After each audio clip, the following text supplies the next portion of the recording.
So there's no longer such thing as standing out for the generic data analyst role anymore. Over the last 2 years, I've mentored over 200 aspiring data analysts and career transitioners, and I have seen firsthand how dramatically AI has started to shift the data job market. I've seen incredibly capable analysts struggle to land interviews and land offers until they started focusing on 5 key skills that are going to differentiate you in the age of AI and help you stand out. Today, I want to share what those 5 skills are, how to know when you're good enough at each of them, and how to start implementing them into your data journey today. And stick around to the end because number 5 is definitely the make or break it skill as AI continues to evolve. If you're new here, I'm Christine. I'm a former data director and a hiring manager who now helps people take the most strategic path to working a job in data by learning how to think, speak, and communicate like a standout analyst. If that sounds helpful to you, make sure to subscribe and let's dive in.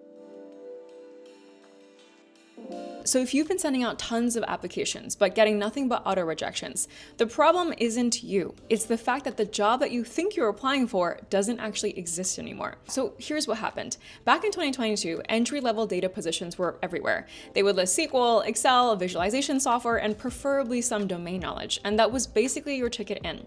Then in late 2022, ChatGPT launched. So then by 2023, companies realized that they didn't really need junior data analysts to write manual code.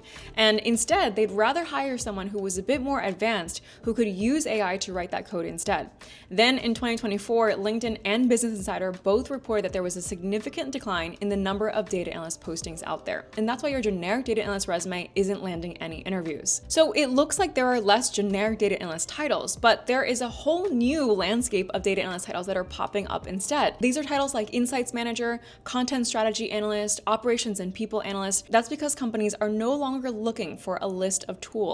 They want more advanced analyst abilities like stakeholder communication and domain knowledge, which then begs the question, well, how am I supposed to get more experience if I don't have any experience?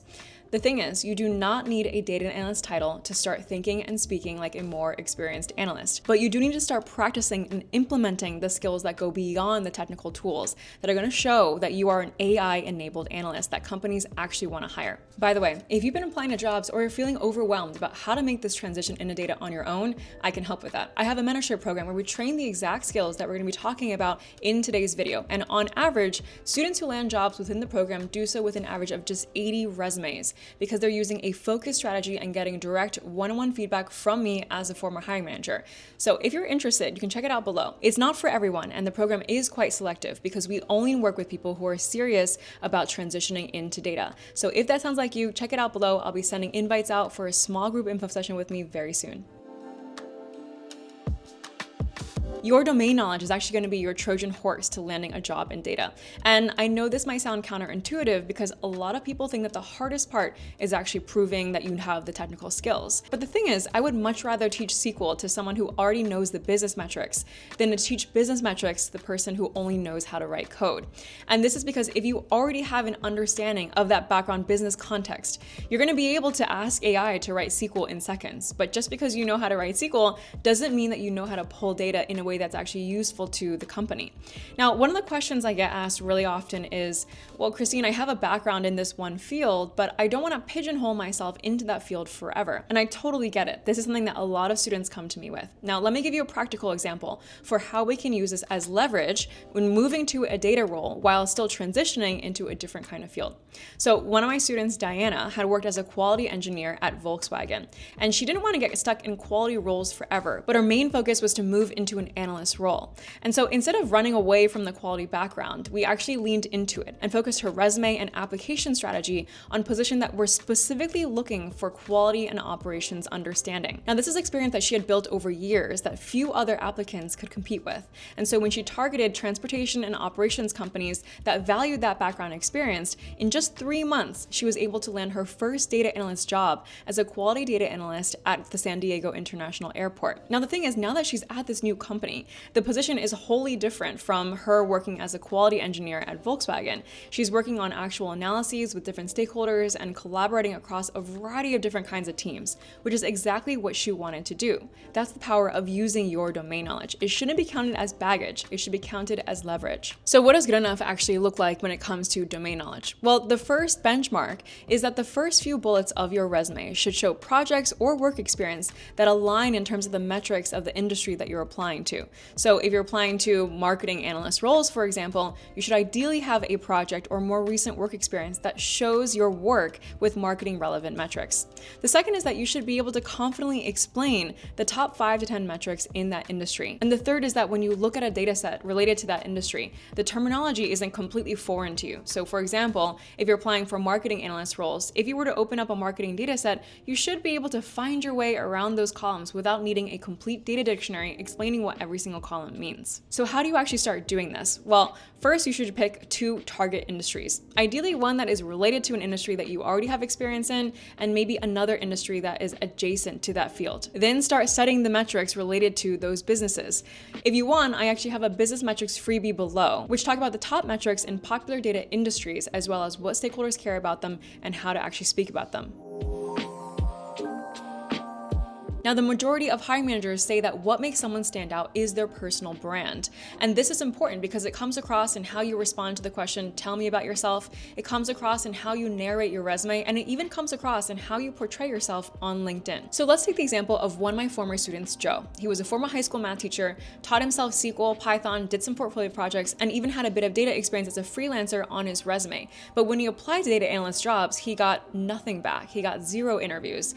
And at the time when I asked him, well, what do you think makes you different than the 500 other applicants who applied to this role? He didn't have an answer. So one of the first things he needed to do was start crafting his unique story. We need to look into his strengths and his unique experiences. Well, it turns out that teaching algebra to high school teenagers is also the same skill that you need to use at work when you're translating insights and technical concepts to a variety of different kinds of people, including execs. It's this idea of taking something that's highly technical and conceptual and distilling it and making it practical to someone who maybe doesn't necessarily always want to be there. So we leaned into this and reframed Joe's story, which then became, I'm a former educator turned analyst, trained to make complex ideas clear and understandable across audiences. My years in the classroom shaped how I approach analysis today, not as dashboards for their own sake, but as insights and stories that drive alignment, judgment, and better decisions. And I'm eager to apply these skills to roles where clarity, communication, and stakeholder empathy go hand in hand. Now, this new positioning helped him land 13 interviews and a new data analyst position just 3 months after he started applying with this new narrative. Now, I'm not saying that you need some dramatic story for why you stand out for this role, but to have a good enough narrative, you should be able to answer this question.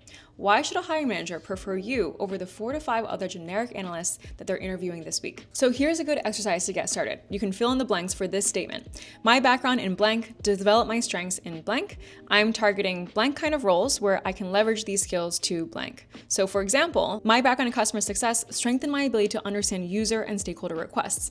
I'm targeting operations and customer-facing data roles where I can leverage these skills and combine my technical skills with my natural empathy for stakeholder needs. Now, the more you can embody this story, the more confident you'll be in your own personal brand and be able to naturally stand out for the jobs that are right for you. Now, technical interviews today already look pretty different from the technical interviews we used to see a few years ago. Instead of asking you to write SQL, in most take-home tests or live business case studies, you'll get a question like this. Here's a data set with 47 different columns and 6 years worth of data. Find 3 insights that you would present to our CMO. And they basically sit back and watch what you do. Now, this is where problem framing is essential. It means that before you even touch any data, you are crystal clear on 3 things. The first is, what decision are we actually trying to make? So not what's everything that we can analyze, but what choice is someone stuck on right now and why is it important? The second is, what does success actually look like? So if this analysis is going well, what should change? What action gets taken, or what direction becomes more clear?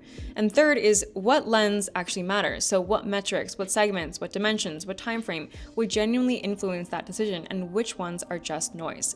Now, this is basically the exercise of requirements gathering, and it's one of the most important things that we teach in the program because it's something that is going to set you apart in those live business case studies and on the actual job when you're working with real stakeholders. So here's how you start building this muscle. Before you dive into any project, make sure to answer these 3 questions. And if it's for a portfolio project, you'll probably have to get a little bit creative and actually answer these questions for yourself so that portfolio project is framed like a real business question.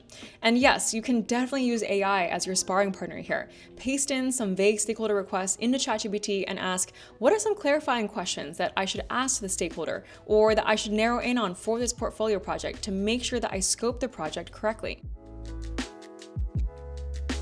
Now, this next skill is one of the biggest reasons that strong candidates lose offers in the final round. And it's usually because it's one of the first times they're presenting and defending their work live in front of a panel. And honestly, when I was a hiring manager, this is actually something that I saw all the time. I would see strong technical candidates walk in the door, but then as soon as they actually had to present their work, they would ramble on for 5 minutes about the technical details, or they would talk about everything they did without ever landing on the so what, or their presentation looked like something that they had done for a school project that I would never show to an actual stakeholder. The issue wasn't skill, it was a lack of strong storytelling. Now, standout storytelling means taking messy analysis and turning it into a clear point of view, anchored in the right business metrics with clean visuals focused on a few meaningful metrics, ending with a confident recommendation that actually helps a real decision get made. It's pretty wild to see how much student confidence increases once they start practicing this skill. Here's the benchmark that I use. If you were in a room with a VP or a director and they asked you, hey, what was the main insight of the analysis that you did last week? And you were able to explain it to them in less than 2 or 3 minutes and still hold their attention, then it means that you're probably stronger on the storytelling front than most of the candidates out there. And my biggest recommendation is to start practicing out loud. Record yourself, get over the cringe factor, and watch it back, and you will immediately see some places where you can improve your delivery. The real value of an analyst is in deciding what's important, what can be trusted, and what action to actually take next. So strong analytical judgment is the ability to make smart decisions about how to approach a data problem, not just how to execute the technical details. So let me give you a scenario. Let's say you have a large data set and you have 2 analysts working on it. Analyst A knows all the tools. They know SQL, Excel, Tableau, Python. They're technically solid. But when they get the data set, they don't know what metrics to focus on. They don't know what tools to use. And they also don't have a structure for cleaning and exploring the data. So they spend 3 days building a detailed analysis in Excel or Tableau, and then they rabbit hole. And when the stakeholder actually comes to them and asks, well, what insights did you discover? They don't really have anything surfaced yet. Now imagine that stakeholder just goes directly to ChatGPT. They feed in the data set, they give it some context, they ask it some questions, and ChatGPT quickly spits out some initial insights. So who's more useful in that case, Analyst A or ChatGPT? Yeah, Analyst A is probably going to be replaced pretty soon. Now let's take Analyst B. They get the data set, but before touching the actual analysis, they come back to the stakeholder, ask some clarifying questions, and then they come back and say, okay, we need to focus on these 3 metrics because they're most closely tied to our company goals. You need this in 2 days for the earnings call, so we should prioritize just high-level insights and accuracy over deep dive analysis right now. Now that analyst just demonstrated judgment, and yes, they're using AI in their workflow, but not as a replacement for their thinking. Now the reason why this skill is so hard to learn is because it's not something you usually get exposure to by doing a certification. You need to actually practice the skill on real messy data, ideally where you get feedback from a real user or a stakeholder. Now it's a bit hard to have a checklist for what it means to be good enough at this actual skill, but as a few benchmarks, it means that you should be able to choose between multiple valid approaches and defend why you picked one. You should be able to explain why you used one tool over another, and you should also be comfortable explaining why you made certain trade-offs in your work. This is exactly why I made the Portfolio Playbook series, to give you some exposure to a business relevant project where you have to exercise this skill. Just remember that AI, technology, all the different code that we use are just parts of your workflow, but the analytical judgment is what actually makes it helpful to a real person. Now, the key message of this video is that I think it's a really exciting time for all the data analysts who are willing to evolve past just the data capabilities of the role. That means leaning more into strategic communication, business intuition, and building the soft skills and leaning on the human side of things, of connecting the dots between data and other people.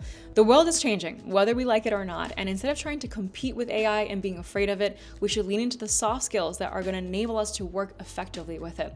If that's the kind of analyst that you're interested in becoming, then check out my mentorship program below, where we are training all the skills that we talk about in this video so that you can not only be competitive today, but be prepared for what this career looks like long term. That's it for today's video. I will see you guys in the next one.